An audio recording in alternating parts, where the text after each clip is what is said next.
Great. Welcome, everybody.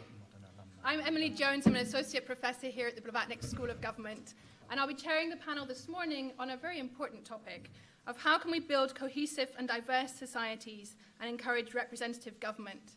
Before I say a few words about the topic and introduce our panelists, I'd like to ask Zara, who's one of our MPP students, to pose a question that will frame our debate and discussion this morning, and which we'll return to at the end and make sure we've answered.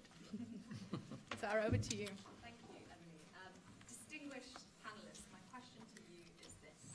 What does cohesion practically mean? And what are the tangible hallmarks of a cohesive and diverse society? I promised you a challenging question. I think you've just had one. So I'm going to ask our panelists this morning to touch on three specific issues. One is the question about how how do we ensure that women have a voice in policy making and government? And just to remind you, on average across the world, women comprise only 23% of parliamentarians. There's a very diverse range. In a country like Kuwait, I think it's 1.5% of parliamentarians are women. Here in the UK, 29% of parliamentarians are women. In Rwanda, it's 64%. So there's a huge diversity. The second issue is then how we build cohesive and representative societies in countries that are very diverse, particularly in terms of religion and ethnicity.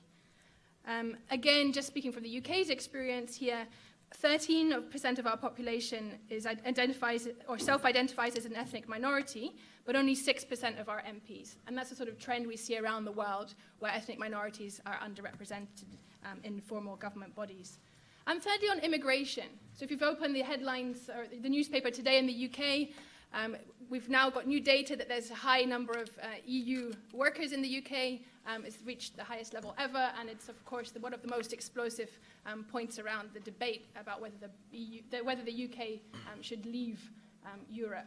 And it's a migration and incorporating migrants into society is a huge challenge across the world. And we have four really distinguished and expert panelists, and I'm delighted to introduce them. And I'll introduce them in the order in which they're going to speak. Our first panelist is Datu Nazir Razak, who's chairman of the CIMB Group, which is one of a leading bank in ASEAN. And you spearheaded the change, Nazir, from a Malaysian investment bank to one of ASEAN's largest universal banks, which is now the fifth largest in the ASEAN region, I understand. And your bank has won a series of awards, as have you, and you're recognized as one of Malaysia's top business people. And we are thrilled as well to have you as the school's advisory board, where you play a leading role, and we're very grateful for your contribution to our school. Our second speaker will be Datu Sabaria Hassan. Sabaria is the Secretary General for Ministry of Women, Family and Community Development in Malaysia. She's worked in the Malaysian government for more than 30 years, I understand. And you're one of 6 women who have reached the level of Secretary General out of 25 ministries in Malaysia. Yeah. So we'd like you to share a few of your insights from that experience. Thank you. Rola Dashti, a leading civil society activist from the Middle East, who's campaigned very strongly for women's rights in particular, and played a pivotal role in securing the 2005 decree, which enabled women in Kuwait to vote for the first time. And she was one of the first 4 women parliamentarians in Kuwait. And you just shared a picture with me from 11 years ago when you've won the right to vote. And if we get a chance, we'll project it up onto the screen. And you're currently chairing an international consultancy firm, and you've been recognized internationally for your work on women's rights campaigning. And our fourth panelist is Miles Houston, who's here in Oxford as a professor of social psychology. And you've published widely in the field of experimental social psychology and looking at prejudice and stereotyping, at intergroup contact and how you reduce intergroup conflict, and particularly in Northern Ireland, I understand, and sectarianism in Northern Ireland. And as a hallmark of people associated with the Blavatnik School, you've done a lot of work advising the UK government on public policy. So it'd be wonderful to hear a little bit about the research as well as policy advice you've been given.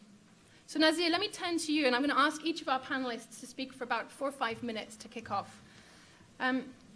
Obviously, Malaysia is a very diverse country, so perhaps you'd like to share a few insights from what Malaysia's done to promote diversity, and then some insights from across the ASEAN region. Thank you, Emily, and as you know, I'm a banker, so please don't take me as an expert on this subject. But when I look at diversity, to me, it's a double-edged sword. and it's all about blunting the enormous potential it has for collision, tensions, and sharpening the edge that it has for greater productivity, viz. Cooperation, working together, and so on and so forth. And it's a perpetual challenge. If you look at ASEAN today, Singapore, for all its huge economic success, managing diversity is still very much high on the top of the government's agenda. If you look at Indonesia, where they had a policy of assimilation on independence, during the depth of the Asian financial crisis, the Chinese community were persecuted. And so it's a perpetual challenge. When you look at the potential of diverse societies, I look at it from a corporate perspective, how I operate in the bank. I tell staff, one is managing diversity or exploiting diversity is all about telling people to go against what comes naturally. There's a natural human bias for one's own kind, not just in ethnic terms, but also in terms of religion or upbringing. We see teams in the organization that are diverse in terms of gender, in terms of ethnicity, in terms of backgrounds, doing much better than homogeneous teams. I mean, that's fact. So we actually have, at the management level, we actually intervene and not allow homogeneous teams. And we have certain rules in the organization about best practices for managing diversity, like we restrict what languages you can speak in the organization for fear of avoiding or upsetting people. When you look at it from a government perspective, I think different situations require different interventions on the part of the government. And let me share with you the sort of Malaysian experience. And Malaysia is quite an extreme situation in the sense that what we call the indigenous people, or the Bumiputras, constitute 2/3 of the population. And 60% of the population are Muslims. Then there's roughly 25% Chinese and less than 10% others. So it's a very diverse society in that sense. And we have a political and economic system that's actually built on recognizing and actually entrenching ethnic differences. And this is characterized by strong government, race-based political parties, vernacular schools, affirmative action policies on the economic front. But when you look at Malaysia today, certainly much more successful than the Sri Lanka experience, where they have 75% indigenous, although the argument is who's actually indigenous, but 75% are Sinhalese, and it descended into civil war. Whereas Malaysia is considered a economic success. But the way I look at Malaysia today is that it's a system under stress. One is diversity is actually being exploited to dominate the political discourse, and I think it drowns out debate on more substantive policy issues. And I think Miles quoted, I was reading one of Miles's papers recently, and Miles quoted that in a recent survey, 2013, that 73% of our minorities actually feel that the system is unfair. 60% of our minorities would immigrate given the opportunity to do so.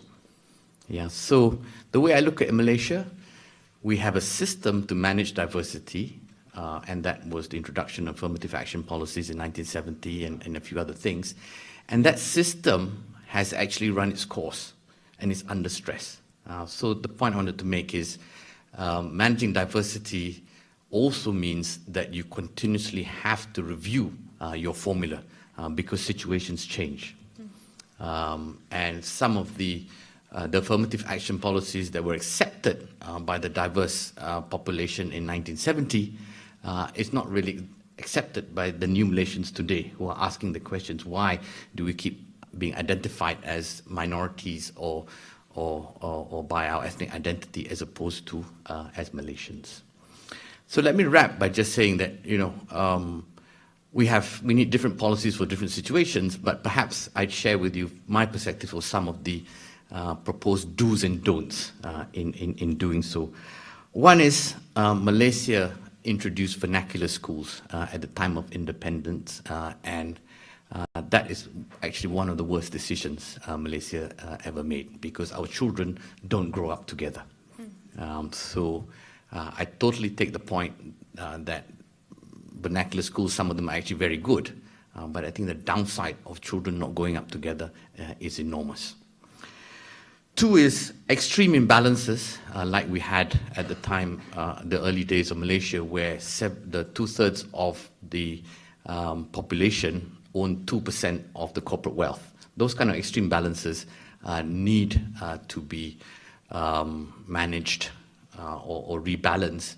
And I am okay with affirmative action, but I wish someone would tell us how to make affirmative action a finite, right? Or how to undo affirmative action once you've introduced it.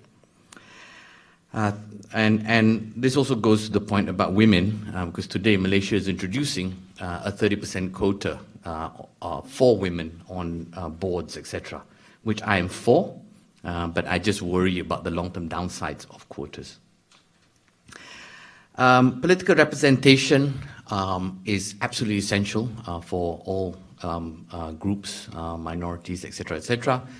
But I am not pro ethnicity-based political parties, and definitely not pro religion-based political parties. So perhaps one point is to ask who's got a better idea of how there can be representation.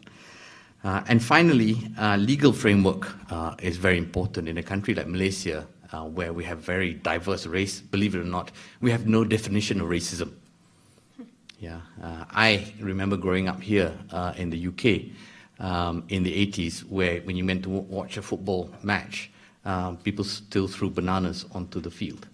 And today, football is actually taking the lead in terms of attacking racism.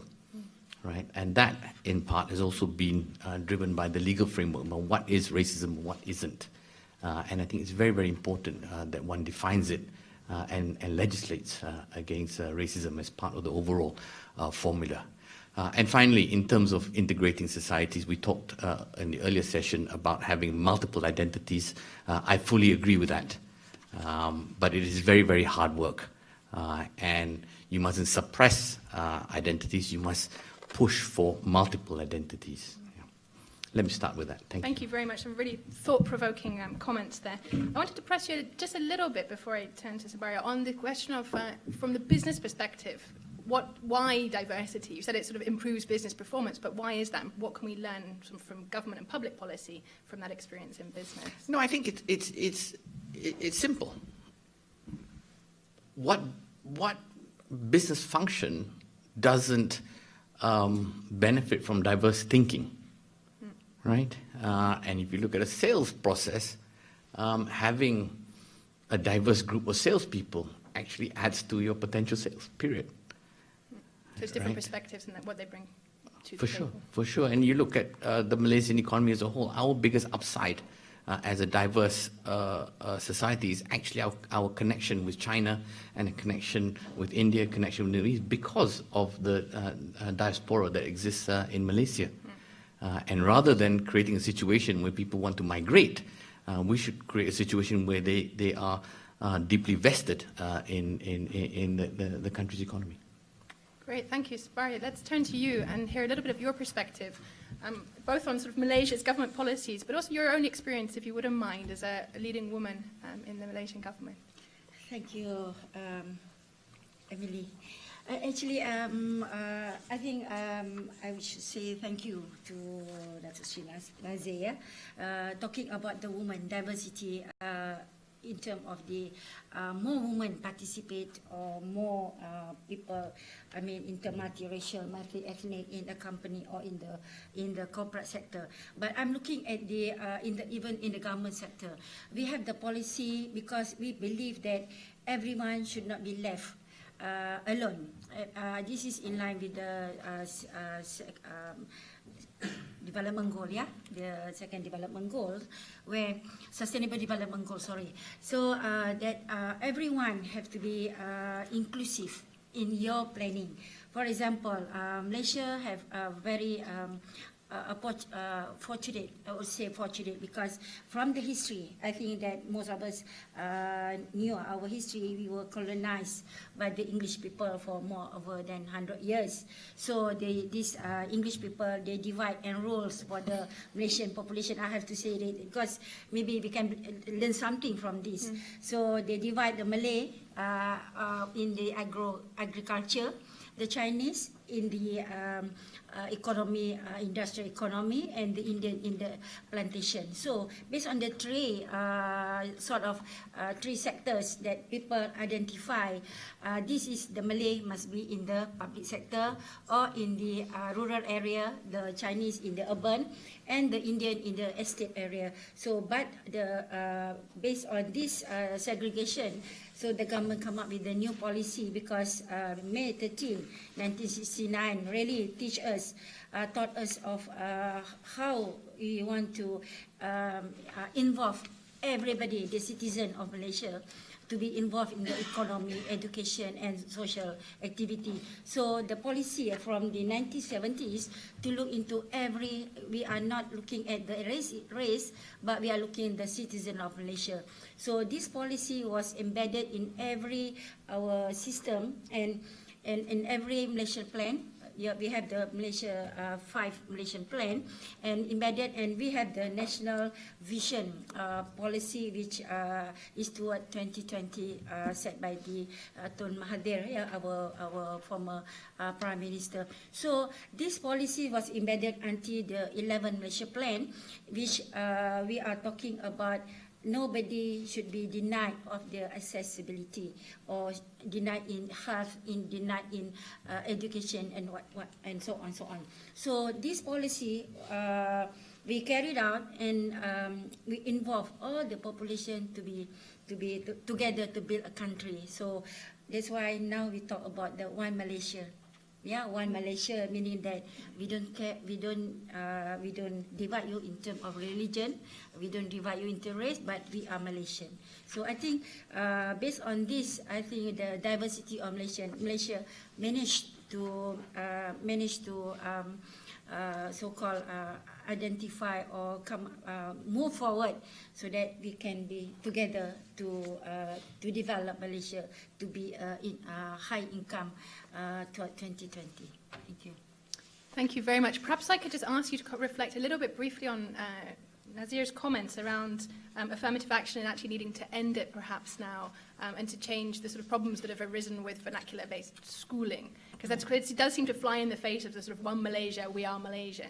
So how do you sort of square that from a government perspective? Okay. In terms of vernacular school, they are more modernized. They are not only teaching the religion, but also they are teaching mathematics, science, and all the subject matter. So religion is maybe about 2 or 3 subjects, but the rest is the maths, science, history, geography, and same as other schools. Only that they emphasize on the religion, 2 or 3 subjects. So from this vernacular school, but now I think toward the at present, people tend to send more their children to the religious school because they have both balance between religion and also science subject. Perhaps this is a theme we can come back to during the questions and answers. Great. Rola, let's turn to you and hear from your perspective and all the changes that you fought for and successfully won in Kuwait, and perhaps some reflections on sort of where we're going now with women's rights in the Middle East. Thank you very much, Emily. Just as Emily was saying, 2 days ago we celebrated our Women's Day for granting women political rights in Kuwait in May 16. I think the issue of women engagement in politics in the Middle East is rising with lots of challenges. There's no question about it. We've granted our rights in 2005. In 2009, women were in parliament. Now we have a little bit of regression. We don't have in this parliament any women except one which is a cabinet member. But the outcome is from our social change in a conservative country like Kuwait is small, but deep-rooted conservatism in it. Religions played a big role against granting us our political rights. So we had to fight against culture. We have to fight against religion. We have to fight against media that was negative to women, unintentionally or intentionally. We had to fight against education curriculum that shaped women in a certain perception and its role in society. And we have to do a social change, society change of role of women within society. And in the midst of this struggle, which I participated out of the 45 years of this struggle, 20 years of my life, it wasn't easy. Because small network society, you start to be terrorized psychologically. Sure, didn't happen that somebody killed us or we were jailed like in other countries, but we were terrorized very much psychologically in a sense that we were labeled as agent of the West, we were labeled as destroyer of society, we were labeled as against family, just because we were asking for women to participate and be part of the society and shaping the future of its country. So when we're talking about cohesion, did we feel we belonged? No. Did we feel we participated in our future? No. Did we feel we had equal opportunity? No. We were recognized, yes, we had a nationality, but we were not citizens in real terms. So our recognition were not even. So to us, we form women in Kuwait or all over the world, we form almost 50% of the society, but we're not citizens in real terms. And here is what more, you have your education and then what? If I can't shape and participate in the future of my nation, I have a voice. See, that word voice, for people who were raised and born that having it to voice and choose not to vote or something, it's normal. For people who don't have it, it was a big thing. Because you can't say a word about your future. You can't express who will represent you. Even if you're not the parliamentarian, but you just want to feel that I chose, there's a legitimacy for whoever is representing me, or he's speaking, even whatever that outcomes are. So we had to fight, and we went through various battles. From, as I told you, all this terrorism, that psychological terrorism that we went through, to become real citizens that have rights and obligations to the state, to feel belonging, to have the country tolerant, cohesion, it has its representation. And we luckily, May 16, 2005, women had their political rights. But the second step was, it didn't finish there. You have the voice. Second step was, women will not be elected maybe after 50 years. Society is not ready. And actually, we had some conservative, extremist, Islamist MPs were saying, if you grant women their political rights and they let them vote, we will have adultery. I don't know why, but because like you're going to vote, there will be adultery. And you can have crazy things coming up to you and the social fabric. But the second phase was, we had to run and to break the social fabric in terms of society gives vote and have a trust in women. So we had to campaign and we don't have party systems in Kuwait, so you run independent. We have political affiliations. So you have the liberals and the familiars networks, they have their own people. You have the tribalists, which have they collect their own people. You have the Islamists, they have their own representative. So you're women independent, and you have to break all of this at the same time. And we have what we call in Kuwait called Diwaniyah. This is the network where you go to reach out for voters. And this is only men club. Women usually don't go to these Diwaniyahs. So we had, and everybody say, how does women campaign and we reach the voters? So we had to break the Diwaniyah thing. Me and my other friends, colleagues, we said, we have to move in. We have to tell the society that women can have an ideas, can have thoughts, can participate in the decision making, and have a platform like men, and they are capable of also making rules and regulations and be members of parliament. First time, 2006 was the election. We ran, a group of us. We weren't successful, but we break through various things. We had number of votes. Everybody was thinking, I had the highest number of votes at that time. When society was polarized, political affiliations against government supporters, affiliates, on issues of election reform laws. So the country was like, it's orange and blue. So either you are orange with the people who want election reforms, and either you're blue, you are with the government, you want the status quo. So the country was polarized, and here is women running for parliament. Okay, why you guys are running? There is bigger issues. So always when a woman comes to something, there's a bigger issue, the national issue. You have to sacrifice, and you shouldn't run and disrupt this. But we decided, no, we have to run and make the voice. So when we got the number of votes in a polarized election, everybody was shocked. How on earth these women were able to get these votes? So they should be able to contribute to something. And the second election, we were able to win 4 of us and break through the social fabric. And it was not a joy for us, but it's amazing when you see the society, how it was joyful. The whole society across Kuwait, from tribal areas to conservative areas to liberal areas, the whole nation. And actually, I remember when we won, after a month and a half election campaigning, which is a lot when you're campaigning day and night. And then we had to spend another month after that, not to rest, but just to adhere to the people who are celebrating, and you have to attend the celebration because everybody was celebrating. So the country was a joy, as if something new happened to the nation, and as if a turning point was going into the nation when women were in parliament. What did this happen? That now every government, because our governments are not elected, they're appointed, every cabinet, there have to be a woman, at least one, or there will be a backlash of society. How come this government doesn't have a woman? So inclusion also is you just force in.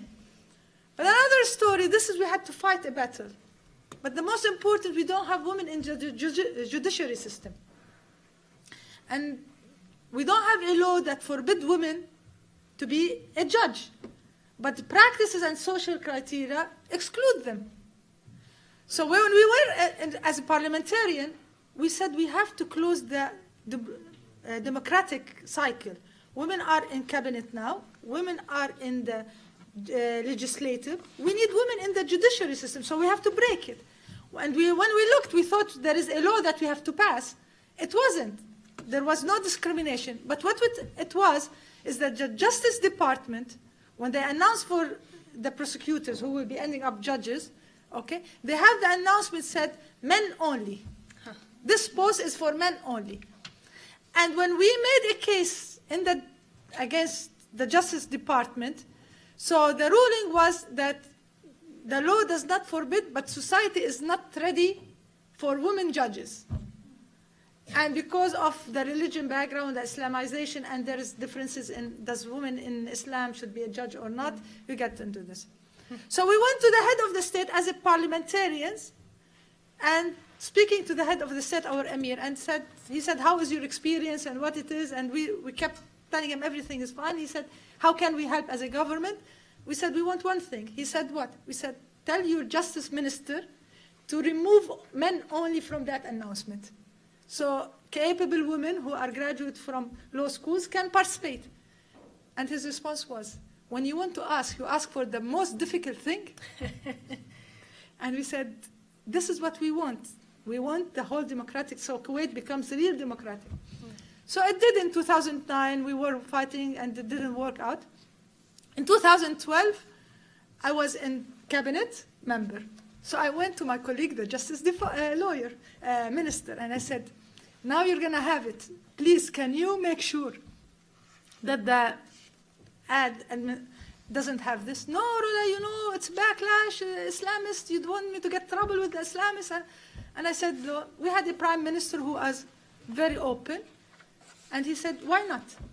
I said, just open it. If you don't find a woman who's capable and meet the criteria, fine. But I'm not telling you recruit women, I'm just telling you give them the opportunity. And this is where we come back to issue of cohesion. Give them opportunities. So we came up, he had the ads. By the time women applied or something like that, we had a reshuffle of the cabinet. So we had a new Justice Department. I will finish. We had a new Justice Minister, and that one was extreme Islamist Justice Minister, who he came in power. So the applications were there, and the Supreme Court have already elected some, and some of them were women. Now he has to sign the recruitment and the appointment, and he found they are women, so he's not signing. And I went to him. While communication and networking is also important. And I said, telling him, I had a good relationship with him. I said, why not? He said, Rola, you know, it's my background, religion. I can't do this. It's against my beliefs. I said, but this is for the nation. It's not for you or your beliefs. So we came up with the prime minister to a compromise. That when he is outside the country, there will be an acting minister. And at that time was a foreign minister who's liberal. He will sign the decree. And as if he didn't do it, but the woman. So we moved into this compromise. Compromising also gets you, instead of years of battle, also communication gets you to get people engaged also. And this is how women in Kuwait entered the judiciary system, and they are now in the path to become judges. So this is a quick things of different things. Some of it is long fights. Some of it just needs some good communication and networking in a small circle to move the society forward. Thank you. Thank you very much, Rola, and very powerful testimony there. And it really speaks to the tenacity that you need and sort of how slow change is, but that tenacity and real belief in what you're doing. Thank you for that. Miles, let's turn to you for a sort of academic perspective on this and what we know from the research that's been done by you and others and the research that we still need to do in order to promote cohesive societies. Right, thank you, Emily. Well, all the other members of the panel have been doing interesting things with their lives. I've just been a drudge with the data, collecting more data, more robust data, subjecting it to more and more difficult tests. And I think that's really important because this is an area where the people are passionate about, people have very strong opinions. And my view is that without my data, I'm just another guy with an opinion. So let's start with diversity. If you have heard of one article, one academic article on diversity, I'll vouch that it's the article by Robert Putnam. Could you put your hand up if you've read that article? Don't be embarrassed, put your hand up. Okay, so, and the others of you have some reading to do. So some of you know this article. This article has had enormous impact, and unfortunately it's wrong. It's had an impact on leaders of this country, of the United States, of many Western European countries, and globally. This article comes to the pessimistic conclusion that living with diversity, for example, people living in diverse networks, in diverse neighborhoods, is associated with a reduction in trust towards other people. Trust towards members of ethnic outgroups, and somewhat paradoxically, also trust towards members of ethnic in-groups. That article, at best, we can say was provocative and stimulating and led to an explosion of research on this important work. Don't bother to read that article. Read the meta-analysis published more recently of 70-odd studies on this topic, which shows that the conclusions drawn by the initial paper are wrong. They're far too pessimistic. Diversity does not lead necessarily to a reduction in trust. It does in some countries, it does with some measures, and so on. My own work has added a missing ingredient to that diversity debate, and it says it's no good looking simply at diversity. You need to look at whether people with diverse backgrounds actually interact with each other. If you would, for me, just look around this room today and see whether you're sitting with people you know already, look at who you intend to interact with during this conference.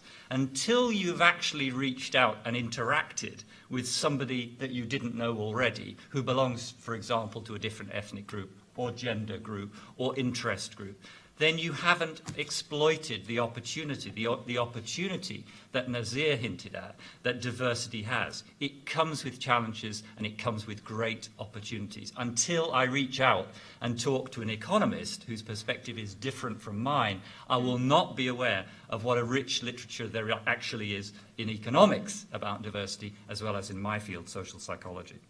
My missing ingredient is contact then, and our work shows very clearly that if you look at diverse neighbourhoods and you relate the amount of diversity in those neighbourhoods to levels of trust, there is, in British data, there is initially a negative association. So, just as Putnam concluded, it appears that people who live in more diverse neighbourhoods have lower levels of trust.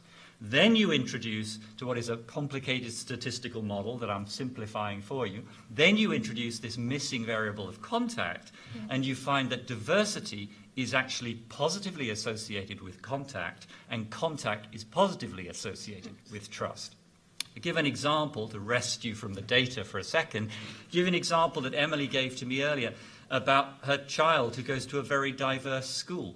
And in that diverse school, people typically don't pick up the opportunities for contact. So they are, as the phrase we often use in this literature, they are living apart together, or living together apart. So contact is crucial. If you don't have contact, what happens? Well, contact has to be face-to-face to be most effective, but we also talk about extended or indirect forms of contact. I might not know somebody who is Malaysian, but I might have a friend who has a friend who is Malaysian. And even that rather weak tie turns out to have profound, significant effects on my levels of prejudice, tolerance, trust, and so on.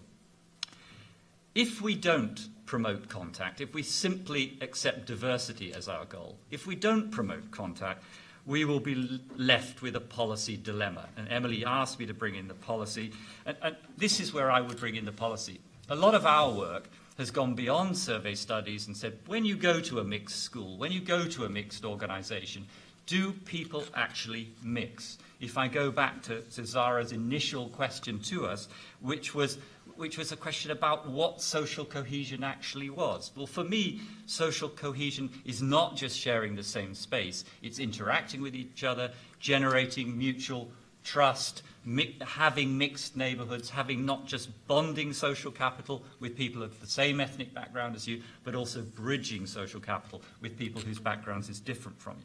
If you look at schools, and I've been doing a big project on Islamophobia in this country, and we've been doing a study in a city in the north of England which had riots in 2001, and very forward-thinking local planners in education decided to build some new schools. And those schools were, one of which, the most important one, was a planned ethnic merger.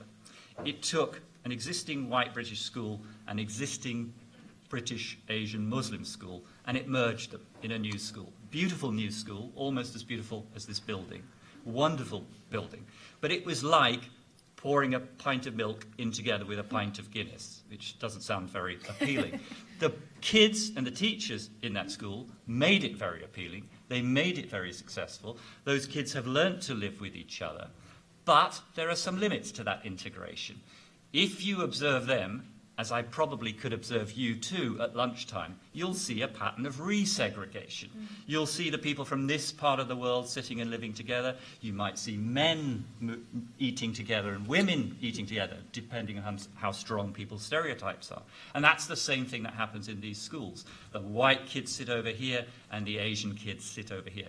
In our schools, we've got to do much more than open the door and welcome these people from different groups. If I think of what was said earlier about the vernacular schools, the vernacular schools, of course, don't even give this mixing a chance. But when you promote mixed schooling, don't think that the job is done just by creating a mixed school. You've got to promote it, you've got to change norms, you've got to introduce ways to encourage people and reward people for mixing. I think I've probably used up my 5 minutes. You can see that despite the fact that I claim to be a drudge with data, I'm also very passionate about this. I believe that diversity is a fantastic opportunity, but we must grasp it with both hands and do our utmost to promote it. Thank you. Great. Thank you very much, all of you.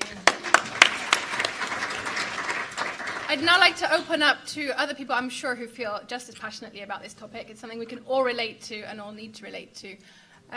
We've got 2 microphones, I think. So I'm going to take 3 questions at a time. If you'd make your questions succinct, because time is flying. So briefly introduce, say who you are and your question, please. Gentleman here. We're going to be diverse in our questions. I need a lady here. So gentleman there, and then any ladies in the audience. Yes, thank you very much.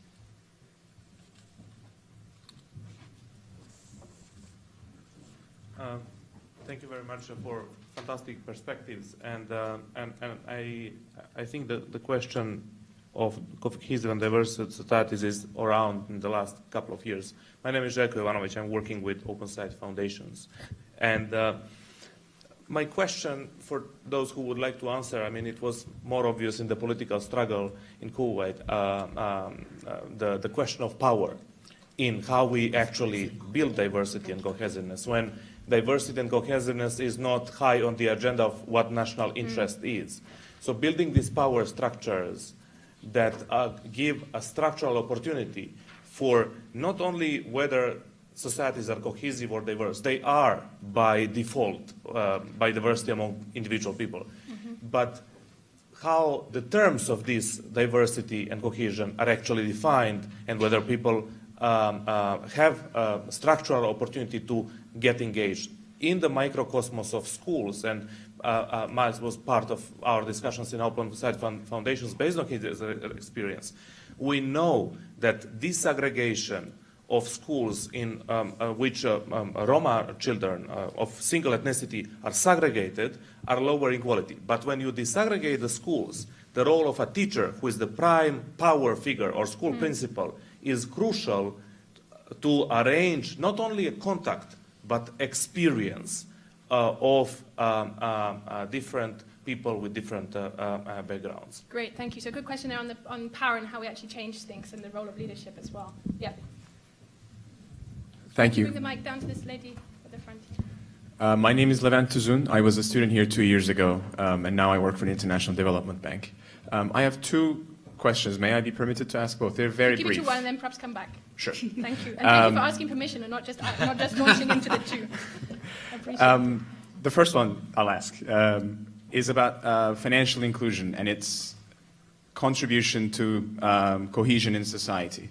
I happened to work with a Malaysian fintech startup a short while ago, and their product was very much based on the premise of financial inclusion and literacy.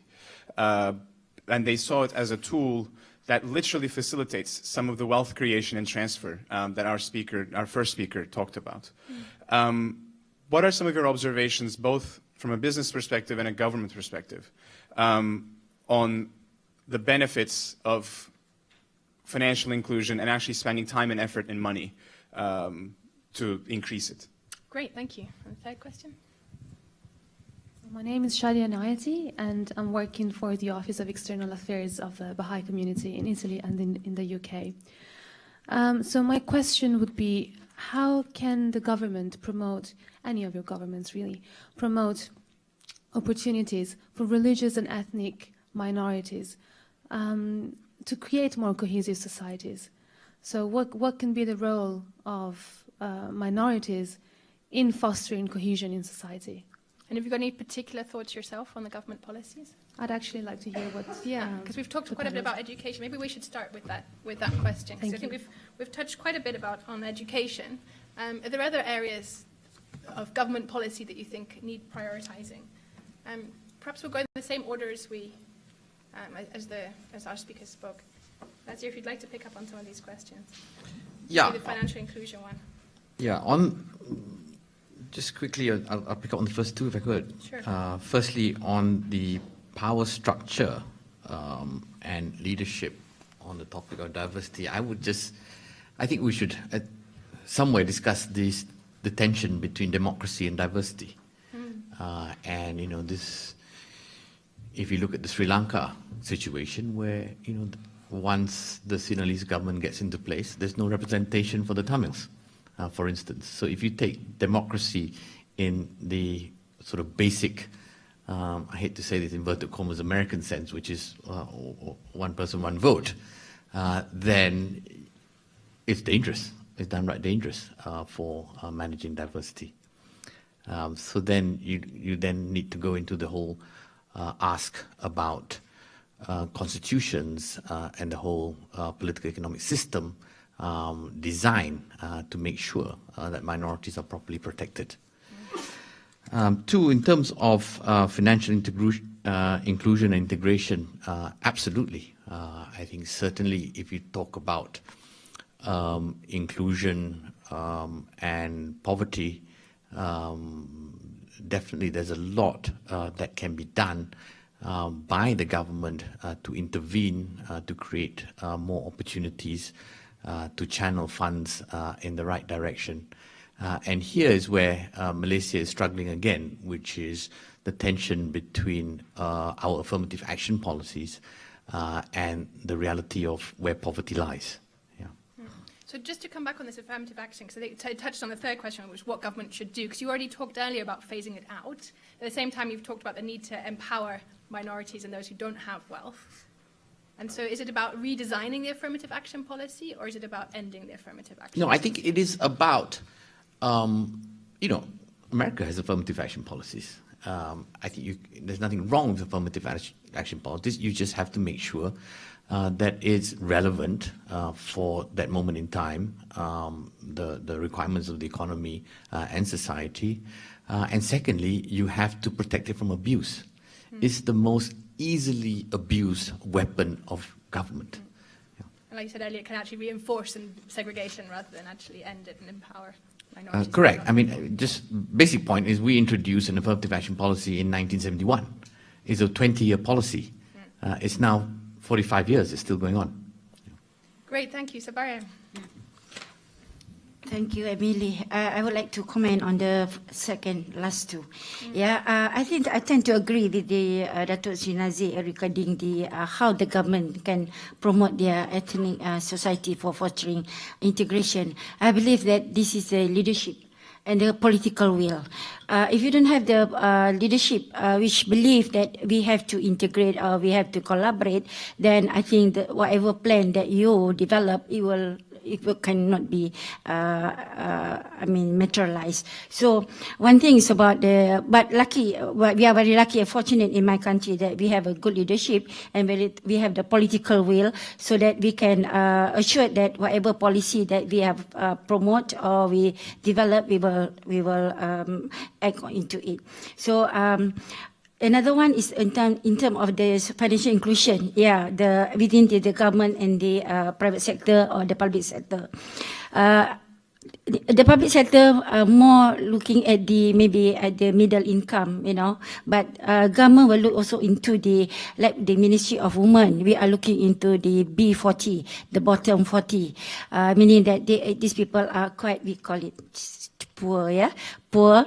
So there's a lot of policy, the program that we developed to help the poor people, how to empower them in terms of economic and social, so that they can, they are not only waiting from the government to get their sort of some token money, whatever, but they also can generate income. We help them in terms of funding, provide them with the training, and this actually when they have this, you call it the skill and the training, I think they can move forward for them to get involved in the policy of the government. And also, we are not looking in terms of, as I said earlier, that we don't go on the races or the minority, but we are looking more on terms of the who should we have. We give priority to the poor people. For the ministry, under my ministry, we are looking at the poor people. Priority. It's not the other society. We don't look, but the priority is to help the poor people how to manage their economy or to empower them so that they can be inclusive in our 11 Malaysia plan. So by targeting the poor, you're actually bringing in that. Yes, and the government provide a lot of fund to help the minority, even the indigenous group, a woman especially, so that they can develop SME and whatnot. So I think that in terms of economy, we really look in terms of the because we believe in diversity.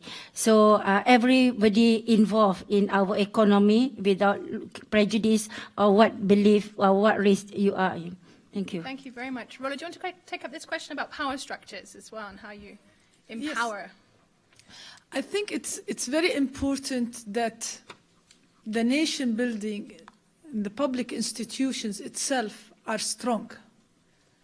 That these public institutions are the providers of services, municipal services, infrastructures that serves everybody.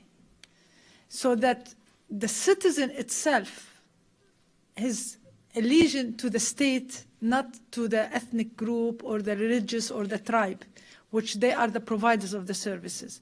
So you need to strengthen your public institutions so you feel that public funds are distributed evenly, you are recognized as a group by the state, not by your people who are.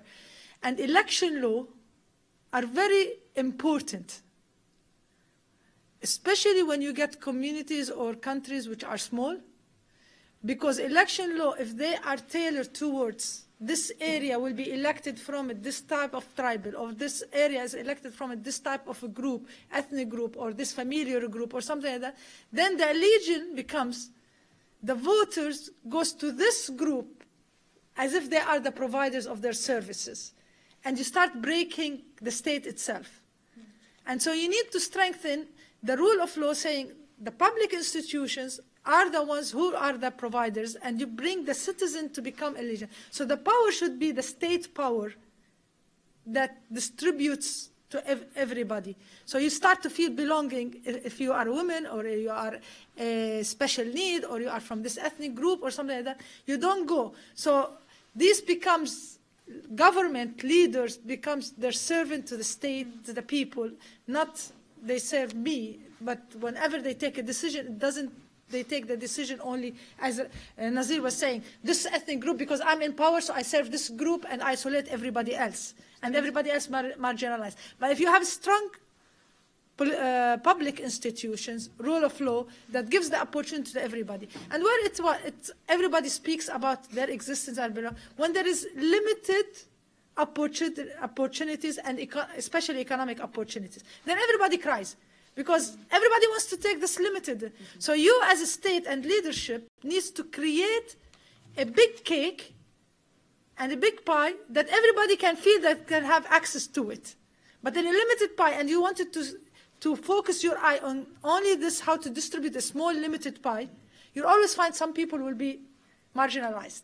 So you as a leadership and in power, you need to think of how I can create a bigger cake so everybody can have a share of it, and the opportunities are available to everybody. It sounds like two things there. One is strong state institutions, but secondly, thinking about how we draw electoral boundaries and making sure they don't coincide with specific groups. Miles, your thoughts on this? Very briefly, a response to the first question, the important issue of power. I'm glad you raised that because I wanted to mention one possible downside of promoting contact, and that is where contact for minority group members has what are called sedative effects. It blunts the inclination to take collective action in favour of your group, which is discriminated against. And the aim of contact shouldn't be to create some kind of false consciousness where people are no longer aware of those disparities. I want to emphasise that any attempt to promote cohesion, contact, etc., must take place in a context of social justice. And in fact, we know from empirical work, we know that one of the strongest enemies of contact is the experience of discrimination. If you seek to promote contact, but you do this with people who have themselves experienced discrimination, contact is less effective and sometimes ineffective. The second issue I wanted to raise very briefly, other areas of priority. Housing. Housing is a great priority. I'd love to do a study in Singapore, which I know allocates housing by proportion of ethnic group members. When I last visited Singapore, I was told by most people that they didn't think that allocation seriously promoted much interaction between members of different ethnic groups. They lived in the same place, but they didn't interact with each other. How do we get beyond that mere diversity? Nazir mentioned sport. He's going to regret mentioning that because he's a Chelsea supporter and I'm an Arsenal supporter.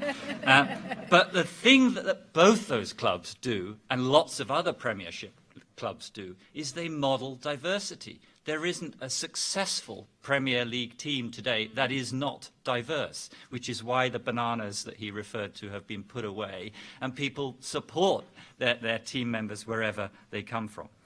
I also mentioned something that we don't do that many things right in the university, but we have this program called Athena Swan, which some of you may have heard of, which promotes the advancement of women. It's tremendous what you can do by making rules that people have to follow. We now have to support the advancement of women. We have to show that we're doing it in all sorts of different ways.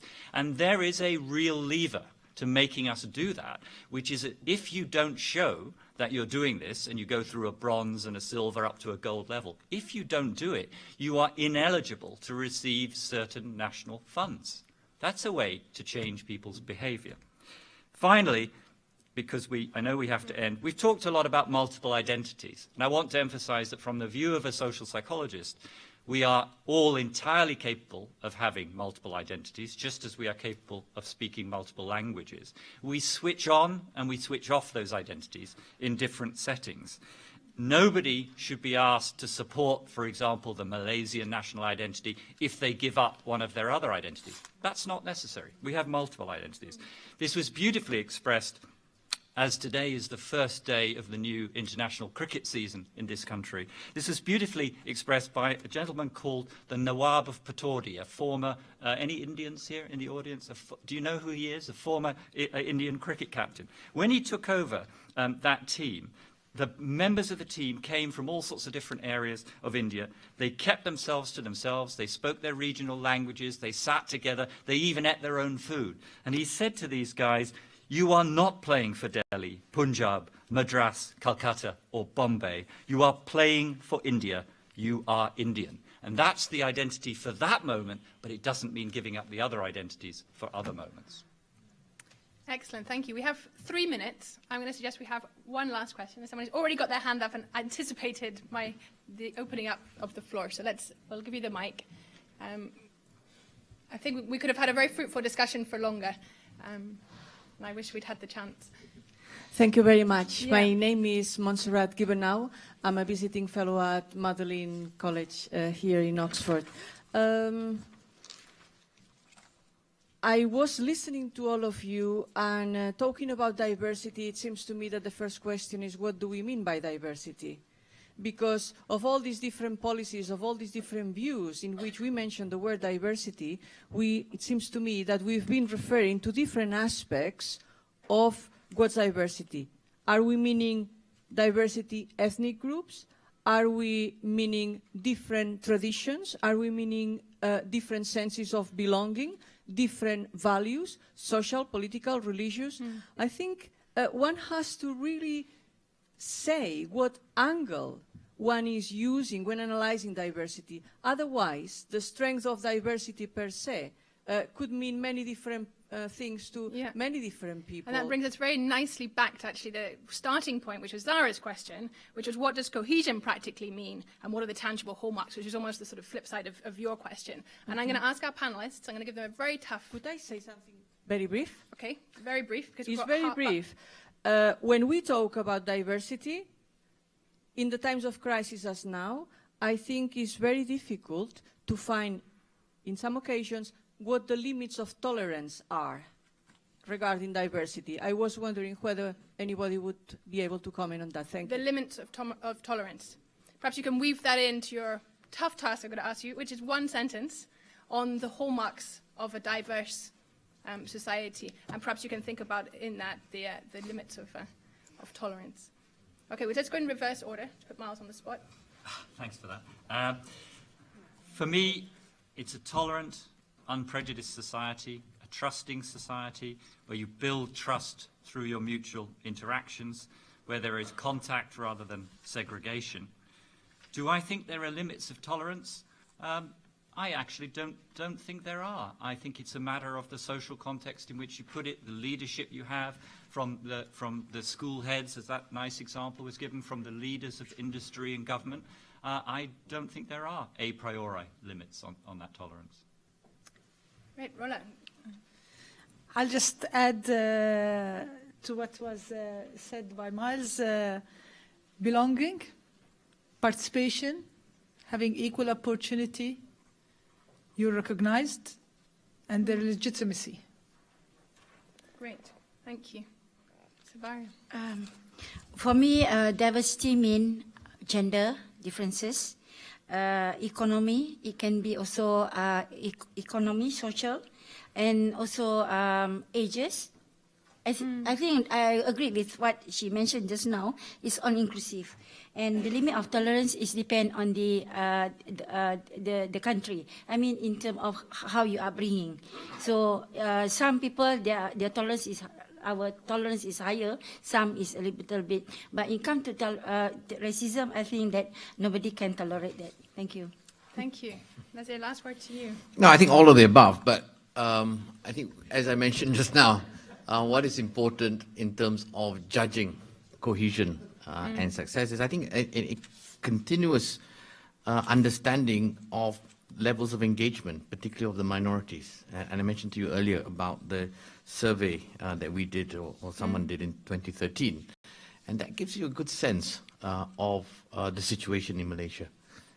And I think, you know, we're working, I'm working together with Miles to do more surveys to really understand where people are on this, because I think from there you can then come up with the right set of interventions from the private sector or the government in terms of how to bring society better and achieve one's goals. Thank you. Excellent. Thank you very much. I think we've had four very thoughtful speakers who've shared many of their personal experiences. And I'd really like to thank you for the candid and thoughtful reflections and insights.